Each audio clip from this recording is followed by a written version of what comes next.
Estudo Bíblico Jeremias 7, versos 1 a 34. Jeremias segue com discursos de advertências e promessas de restauração, desta vez alertando sobre o perigo dos valores e hábitos deste século. As expressões emendar os caminhos, verso 3, e renovar a vossa mente, Romanos 12, 1 e 2, se complementam, mostrando em uma medida urgente o caminho para a conversão genuína. Neste trecho, Jeremias amplia as advertências a Israel no âmbito moral e espiritual, denunciando que tais práticas nos distanciam do propósito de Deus para conosco. As tais práticas são nomeadamente a opressão aos órfãos, aos estrangeiros e às viúvas, verso 6. Jurar falsamente, verso 10. A queima de incenso a Baal, verso 9. A imoralidade sexual, verso 6. E o sacrifício de crianças a Moloque, verso 6. O capítulo 26 dá um cenário histórico do que lemos no capítulo 7. Verso 3. A palavra caminhos se refere a hábitos profundamente arraigados no povo. Ações individuais e uma mentalidade compartilhada por um grupo, ou seja, nas quais se consideram uma culpa individual e a responsabilidade coletiva. Verso 4. O templo se torna um amuleto. A oração de Salomão em 1 Reis 8:33 se refere ao templo como lugar em que Deus ouviria as orações. Todavia, ali mesmo ele reconhece que Deus não habita em templos feitos pelo homem, verso 27. Em 1 Coríntios 6, verso 19, Paulo descreve o corpo do crente como o templo do Espírito. Em Jeremias 32:34, há uma denúncia grave de profanação do templo, ídolos colocados em seu interior. Hoje, ainda devemos ter cuidado com o nosso templo. Ele não deve ser amuleto ou carregar ídolos dentro de si. Versos 5 a 8.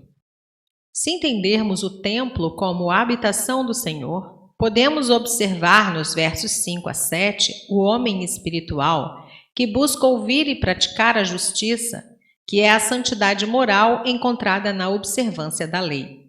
Salmo 1, verso 2, Salmo 119, 105 e 106, Mateus 7, 21 a 23. E no verso 8, vemos o homem carnal que possui a confiança na própria fraqueza humana, infidelidade. Verso 13, Provérbios 1, versos 19 e 22. Verso 10. A falsa sensação de segurança apegada aos cuidados da vida, às superstições e tradições humanas, descrita nesse versículo, faz-nos lembrar das duras críticas de Jesus ao fermento dos fariseus e seu apego excessivo à materialidade da lei e das tradições. A declaração, meu reino não é deste mundo, João 18:36, e ainda, todas essas coisas têm aparência de piedade, 2 Coríntios 5:12 e 2 Timóteo 3:5, mostram que Jeremias, como Jesus e Paulo, estava numa constante proclamação do abandono das aparências e volta à essência. Primeiro amor, Apocalipse 2, versos 4 e 5. Verso 11. Covil de salteadores, ou nômade do deserto. Capítulo 3, verso 2. Muitas cavernas eram usadas como esconderijos de assaltantes. Eu mesmo vi isto. Sobre os que pensam que seus males estão escondidos por suas malícias ou podem ser maquiados por um ato de bondade, versos 10 e 11, o profeta lembra que não há nada que esteja oculto aos olhos do Senhor, Hebreus 4:13, ou que não venha a ser revelado, Lucas 12:2, e que por todos os nossos atos Deus nos julgará, inclusive aqueles que fazemos em oculto, Eclesiastes 12, verso 14. Verso 14. Siló foi o primeiro lugar na terra de Canaã em que o tabernáculo foi fixado. Josué 18:1. Como quando Siló foi destruída. Jeremias anuncia a destruição de Siló, versos 12 e 14, capítulo 26, versos 6 e 9. Embora a Bíblia não mencione a destruição de Siló, provavelmente ocorrida após a Batalha de Ebenezer, 1050 a.C., descrita em 1 Samuel 4, recentes escavações comprovaram as declarações de Jeremias. Verso 15. Efraim. As 10 tribos do norte, levadas para o cativeiro em 722 a.C. por Sargon II da Síria. O nome desta tribo maior representava as demais. Verso 16. Não intercedas. Deus proíbe Jeremias de interceder por Judá, embora isso fizesse parte de seu ofício profético. Em 15, verso 1, Deus complementa a palavra dizendo que não ouviria a intercessão. Verso 18. Rainha dos céus. Os judeus estavam adorando Istar, uma deusa síria e babilônica, também chamada Astarote ou Astarte, a esposa de Baal ou Moloque.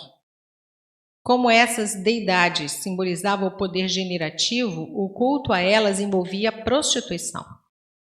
Recentes descobertas mostram, ainda no tempo de Josias, o populacho erguia adoração a essa deusa, como denunciado por Jeremias em 3:10, uma reforma que não tocou profundamente o coração do povo.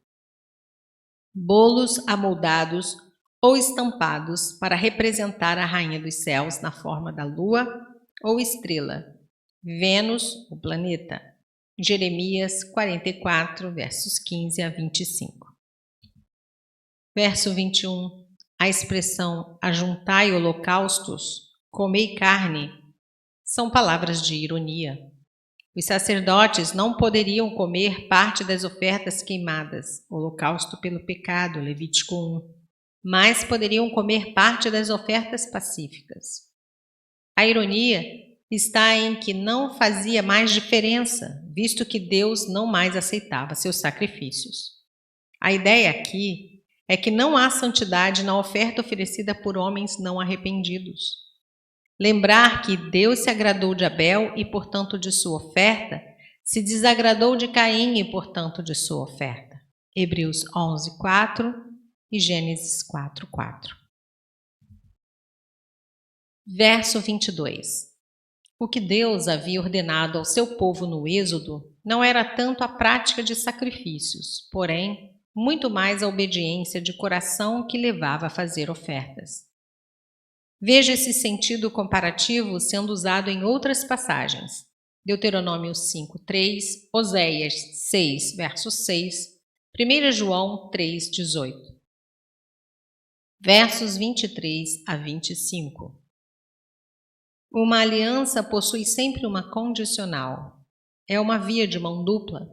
Deus demanda a fidelidade do povo. João 14, 21, 23.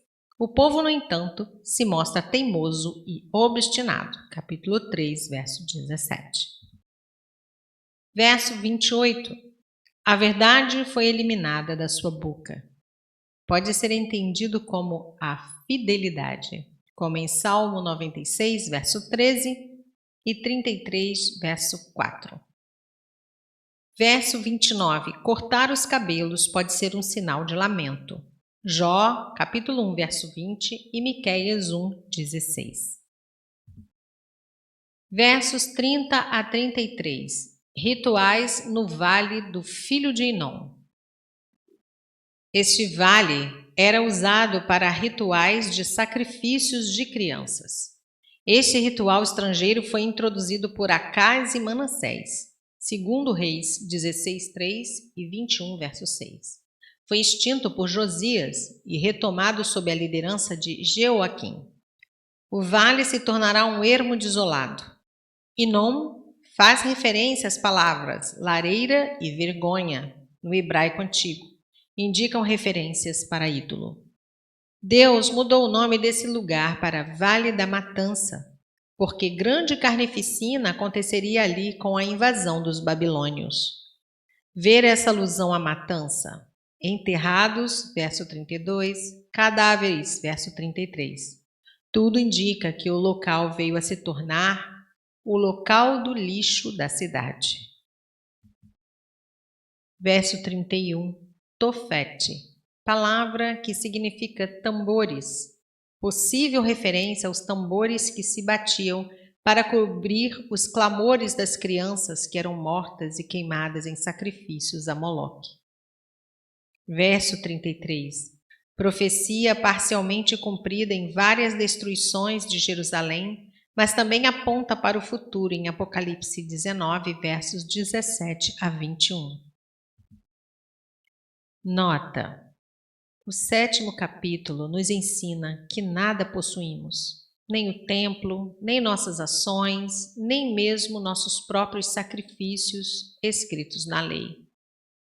Posto que nossas obras não passam de trapos de imundícia, e não há um justo sequer, e nenhum que buscou a Deus, Romanos 1,18, nenhuma de nossas obras podem nos tornar mais justos perante Deus e mais merecedores do seu favor.